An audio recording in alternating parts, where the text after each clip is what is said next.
Shalom, shalom, Israel, shalom to the Torah Shaz Yashal, giving of course all honor, glory, and praise unto YAHAWAH, BAHASHAM, Malak Yahushua. Right, that's all praises, honor, and glorification unto the Most High, who is the Father, in the name of His only begotten Son, Yahushua. This is your brother Yashal, coming back, y'all, with yet another video through the Spirit and power, YAHAWAH, BAHASHAM, Malak Yahushua. Alright, so I'm gonna get straight into this. This is a video going into only Israelites can be saints, right? Or, who are the saints, right? Basically, the saints of the Most High are Israelites. You can only, if you're an Israelite, you can be a saint.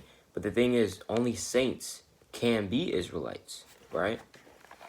Let's go through the precepts, right? Because remember in the book of Psalms, it says, through thy precepts I get understanding, therefore I hate every false way, right? Psalms chapter 119. So we have to go through the precepts to substantiate that, right? First Thessalonians 5:21, right? Prove all things, hold fast to that which is good. So we have to prove it, and we have to go through the precepts to prove that according to the Bible, only the saints can be only Israelites can be saints, right? First, I'm going to kick it off with the book of Revelation, the 14th chapter. Revelation chapter 14 and verse 12. Revelation chapter 14 and verse 12. It says, here's the patience of the saints. Here are they that keep the commandments of God and have the faith, and the faith of Yahawashi. So these saints, right? These saints, they not only keep the commandments, okay? They not only keep the commandments, but they have the faith of Yahawashi. Right, so they believe in Yahawashi and they keep the commandments. That's also another cut for people that say, that the law is done away with. How come the saints of the Most High are keeping the commandments then? Right, they have they have works and they have faith, like it says in the book of James chapter 2. All right, let's go to the book of 2nd Ezra real quick. 2nd Ezra chapter 9 and verse, I'm going to start at verse 6, right? Even so, the times also the highest have plain beginnings and wonders and powerful works and endings and effects and signs.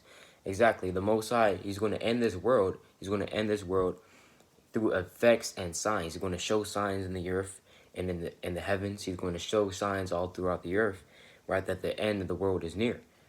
Verse 7. And everyone that shall be saved, right? And we know that the salvation is for Israel, right? Let's go to that real quick. It says, everyone that shall be saved, right? And we know that when you keep the commandments and have faith, that's how you get saved, right? Matthew chapter 19, verse 16 through 17, right? If thou will enter into life, keep the commandments. So you have to keep the commandments in order for you to be saved, right? Let's go to the book of, I'm thinking a lot of precepts, Salakia. Right, let's go to the book of Isaiah chapter 43, right? Isaiah chapter 46 and verse 13, right? It says, I bring near my righteousness, it shall not be far off, and my salvation shall not tarry, and I'll place salvation in Zion for Israel, my glory. So salvation is for Israel, right? So when we read this, it says, everyone that shall be saved. We know that that's talking about everyone of Israel that shall be saved, right? It says, how they're going to be saved, right? And shall be able to escape by his works and by faith whereby ye have believed. You see that? So it says that these people that are going to be saved, they're going to have works and they're going to have faith. Just like how these saints, it says, right? Let's go back to it. I brought that precept out because in Revelation 14 and 12, Revelation 14 and 12, it says what? And Slakia. Here is the patience of the saints. Here are they that keep the commandments of God. So the saints are keeping the commandments and the faith of Yahawashi. They have the faith of Yahawashi. You see that? So they have faith and they have works, right? Just like how it says in the book of James, the 2nd chapter. Let's go to the book of Proverbs, right? It's a book of Proverbs. All right, Slakia, let me get in my other Bible. All right, let's go to the book of Proverbs, chapter 28, I believe. The book of Proverbs, chapter 28, and verse 18. It says, whoso walketh uprightly. So if you walk uprightly, what does that mean? That means that your steps are holy, right? What do you do, right? You're all up in righteousness. You know what I'm saying? You're following after the ways of righteousness. That's you walking uprightly. You know, keeping the commandments, keeping the faith. That's you walking uprightly. Whoso walketh uprightly shall be saved. You see that? So that's how you be saved. But we already know that salvation is for Israel. So it's talking about Israelites that walk upright. They're going to be saved, right? But he that is perverse in his ways shall fall at once. You see that? So if you're wicked, you're going to fall, right? Just like how it says in the Proverbs chapter 12 and verse 7. It says, the wicked are overthrown and are not, but the house of the righteous shall stand. So if you are righteous, you're going to stand, even on a physical level, right? A more physical level, you know what I'm saying?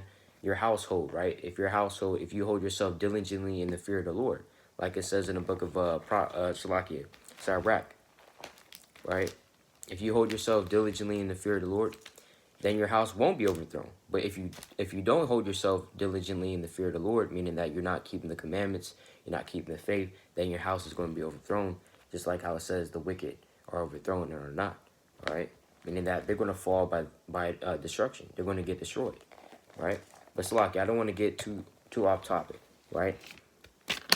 I want to get some clear cuts on who the saints are. You know what I'm saying? This is some milk. Let's go to the book of Psalms, chapter 148. Straight to the point, right? Isaiah chapter 48. I don't want to get too deep. Salaki, right? Isaiah chapter 48, 148 in verse 14. It says, he also exalted the horn of his people, the praise of all his saints. So what is the subject matter? The saints, right? Even of the children of Israel, a people near unto him, praise ye Yahawah. You see that? So the children of Israel are the saints of the Most High. It says it right there. The saints are the Israelites, right? A people near unto the Most High. Let's go to the book of Psalms, chapter 50 and verse 5. Psalms chapter 50 and verse 5. I'm going to get this precept. And it reads, gather my saints together unto me, those that have made a covenant with me by sacrifice. So the saints of the Most High have made a covenant with the Most High by sacrifice. And who is that? Right? Who is that? Let's go to the book of Exodus chapter 24 verse 5. Did everybody make a covenant? Did all nations make a covenant with the Most High through sacrifice? No. Let's go to it. Exodus chapter 24 and verse 5. And it reads, and he sent young men of the children of Israel, which offered burnt offerings and sacrificed peace offerings of oxen unto the Lord. And Moses took half of the blood and put it in basins, and half the blood he sprinkled on the altar. And he took the book of the covenant and read in the audience of the people, and they said all that the Lord hath said that we will do, and be obedient. And Moses took the blood and sprinkled it on the people, and said, behold, the blood of the covenant which the Lord hath made with you concerning all these words. You see that? So the Israelites, and remember, with who was in the wilderness with Moses? These were Israelites, right? Israelites. So the Israelites made a covenant with the Most High, right, through Moses, through the sacrifice. All right, so the saints of the Most High are the Israelites. All right, let's go to the book of Psalms, chapter 149. Let's also get this, right? Because we're trying to figure out who are the saints of the Most High. Are they everybody? Can everybody be a saint? No, we already substantiated through the precepts that only Israelites can be saints, right? And plus, Salakia, let me just get this real quick. Psalms chapter 149 and verse 1. Praise ye the Lord, sing unto the Lord a new song, and his praise in the congregation of saints. Right?